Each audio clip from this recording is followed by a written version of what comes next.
बिहार के शिक्षा विभाग के अपर मुख्य सचिव के पाठक जब से आए हैं चर्चा में बने हुए हैं। आखिर के पाठक के फिर वापसी का राज क्या है?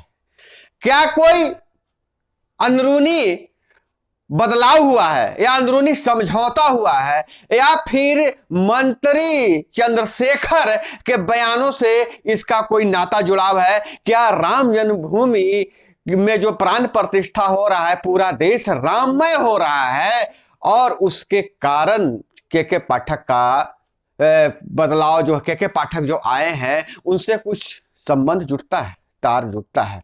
और किस नेता ने के पाठक के आने के बाद कहा कि दलितों और पिछड़ों के लिए मसीहा हैं के पाठक? उनसे नीतीश कुमार भी नहीं चाहते हैं कि के पाठक जैसा अधिकारी बिहार में मौजूद रहे। और नए मंत्री का क्या संबंध है के पाठक के लौटने और शिक्षा विभाग के नए मंत्री आलोक मेहता का भी इससे कोई संबंध है क्या? तो इस सारी बातों पर हम चर्चा करेंगे जो बातें हो रही है। नमस्कार, मैं हूं अभय कुमार, आप देख रहे हैं अपना प्यारा चैनल ठोक तंत्र। तो दोस्तों, बिहार का शिक्षा व्यवस्था और के पाठक, शिक्षा व्यवस्था में बदलाव और के पाठक में बहुत बड़ा संबंध है। और खास करके निवर्तमान मंत्री चंद्रशेखर और अभी जो नए मंत्री बने हैं वह आलोक मेहता, क्या इसमें कोई संबंध है? और जो हम अभी बात करेंगे, जो मंत्री चेंज हुए हैं, तो शिक्षा विभाग के अपर मुख्य सचिव के पाठक से विवाद और रामचरितमानस पर बयान देने वाले प्रोफेसर चंद्रशेखर से शिक्षा विभाग छीन लिया गया है। सब तक सबको पता चल गया है कि रामचरितमानस पर लगातार हमलावर थे, जबकि पूरा देश राममय हो गया था। इधर आरजेडी चुप थी, नीतीश कुमार चुप्पी साधे हुए थे, और एक तरफ शिक्षा मंत्री जिस पर राज्य के शिक्षा का पूरा दारोमदार है, वह लगातार मुखर थे, रामचरितमानस पर अमर्यादित टिप्पणियां कर रहे थे। और इसी बीच शिक्षा विभाग के अपर मुख्य सचिव के पाठक छुट्टी पर जाते हैं। चर्चा होती है कि के पाठक अब नहीं आएंगे, दूसरे जगह चले जाएंगे, और फिर चर्चा यह होती है कि के पाठक ने कहा है कि 31 जनवरी तक हम छुट्टी बढ़वाने की मांग की है। इसी बीच नाटकीय घटनाक्रम घटती है, के पाठक वापस आते हैं और मंत्री जी चले जाते हैं, मंत्री जी की विदाई हो जाती है। और यह बहुत बड़ा बदलाव, अगर कहेंगे बिहार के शिक्षा व्यवस्था की बात कहें तो यह बहुत बड़ी घटना है, बहुत बड़ा घटनाक्रम है। और वहीं बिहार के नए शिक्षा मंत्री राजद कोटे से आने वाले आलोक मेहता को बनाया गया है। आलोक मेहता को नया शिक्षा मंत्री बनाया गया है। आलोक मेहता इससे पहले भूमि सुधार और राजस्व मंत्री थे, और वहीं इनको चंद्रशेखर को गन्ना विभाग में दे दिया गया है। चर्चा भी थी कि चंद्रशेखर को गन्ना विभाग मिलेगा। अगर सूत्रों की अगर माने तो शिक्षा विभाग के प्रशासनिक काम में से चंद्रशेखर के दखल के बाद अपर मुख्य सचिव के पाठक छुट्टी पर चले गए थे। बात आखिर आ ही गई कि के पाठक गए क्यों थे? नीतीश कुमार के हस्तक्षेप के बाद उन्हें वापस बुलाया गया। अब सरकार ने चंद्रशेखर से शिक्षा विभाग की जिम्मेवारी ही छीन कर के पाठक को फ्री हैंड दे दिया है। के पाठक अब और फ्री हो गए हैं, और शुक्रवार को 11 दिन के बाद वापस लौटे हैं के पाठक। और देखिए, शुक्रवार को के पाठक वापस लौटे हैं छुट्टी से, और शनिवार को जो राज्य सरकार है बड़ा फैसला करती है, चंद्रशेखर की विदाई हो जाती है, आलोक मेहता नए बन जाते हैं शिक्षा मंत्री। अब इस पर थोड़ी सी राय क्या है लोगों को, उस पर चर्चा कर ले। इसके बाद इस वीडियो में हम और आगे चर्चा करेंगे। बहुत मजा आने वाला है, लगातार अंत तक बने रहिएगा। बहुत ही आपको ज्ञानवर्धक रिपोर्ट यह है।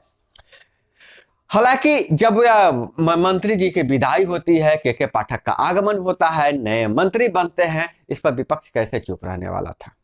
तो कार्रवाई में हुई देरी, चिराग पासवान ने कहा कि यह कार्रवाई में देरी हुई है। शिक्षा मंत्री के बदले जाने पर हाजीपुर में चिराग पासवान ने कहा कि मंत्री महोदय ने जिस तरीके से एक भारी आबादी की भावना को भड़काने का काम किया था और समाज में भेदभाव की भावना को उत्पन्न करने का काम किया है, वैसे मंत्री में पर पहले ही कठोर कार्रवाई हो जाना चाहिए था, लेकिन अब उन्हें शिक्षा मंत्री पद से हटाकर जो इतनी देर में कार्रवाई की, यह संदेश नहीं दिया जा सकता है।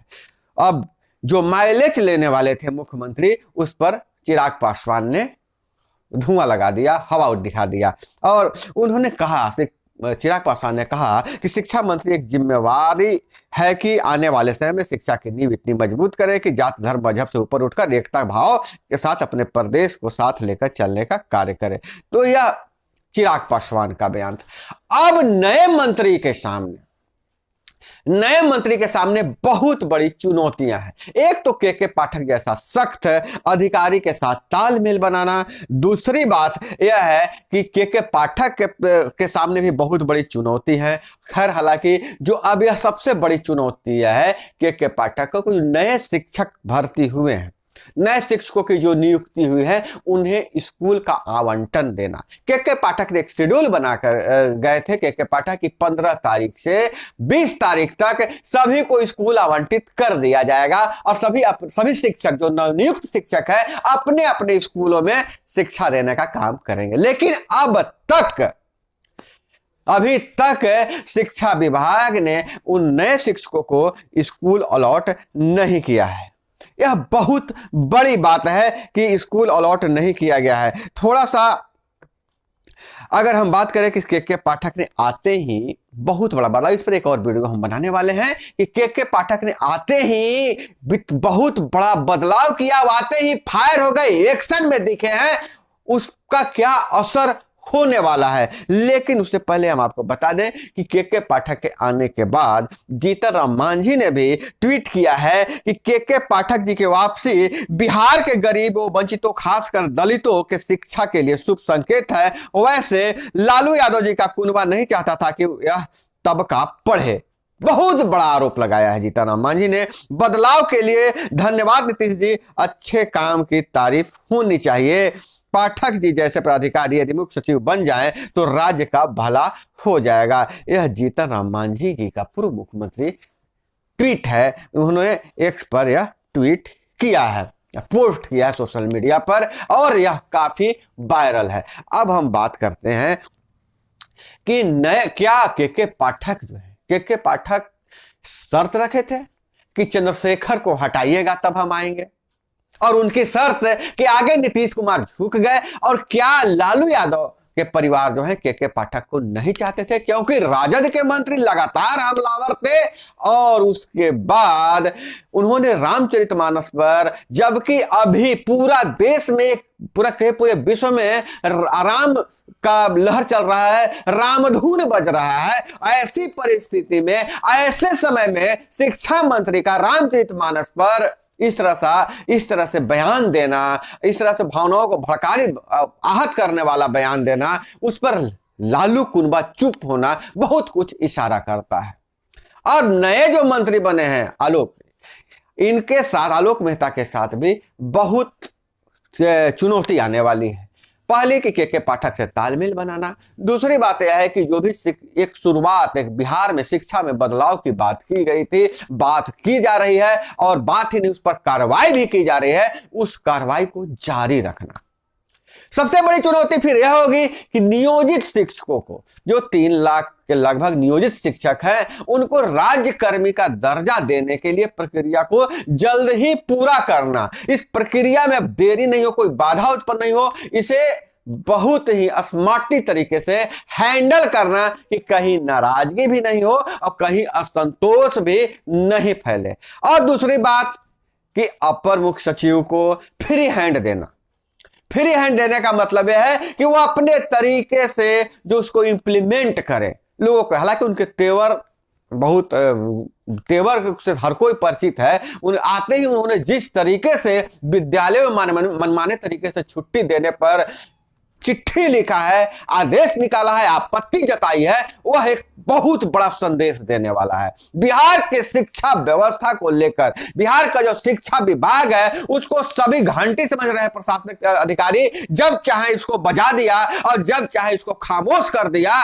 और शिक्षकों के लिए अधिकारियों की कमी नहीं है। उनके जो प्रशासनिक अधिकारी हैं, प्रखंड से लेकर बीडीओ से लेकर सीओ से लेकर डीएम साहब, ऊपर समाहर्ता, उप समाहर्ता, सारे के सारे लोग शिक्षा विभाग के अधिकारी हो जाते हैं। और जब चिट्ठी उनसे बिना पूछे उनके लिए चिट्ठी निकाल दिया जाता है। जब दूसरी तरफ यह है कि शिक्षा विभाग की नियोजन इकाइयों को बंद कर जिला कैडर किया जा रहा है। ऐसी परिस्थिति में के पाठक की चिट्ठियों का बहुत बड़ा मतलब है। और इस मंत्री जी, नए मंत्री जी आए हैं, उनको बहुत बड़ा चुनौती का सामना होने वाला है। हालांकि जिस तरह से मंत्री उन्हें बनाया गया है, इनसे राय लिया गया होगा, के पाठक के भी जरूर इसमें सहमति रही होगी। तो आज तक टीएन सेशन के बाद अगर किसी की चर्चा है, मुख्य चुनाव आयुक्त टीएन सेशन के बाद अगर किसी अधिकारी की चर्चा हो रही है तो के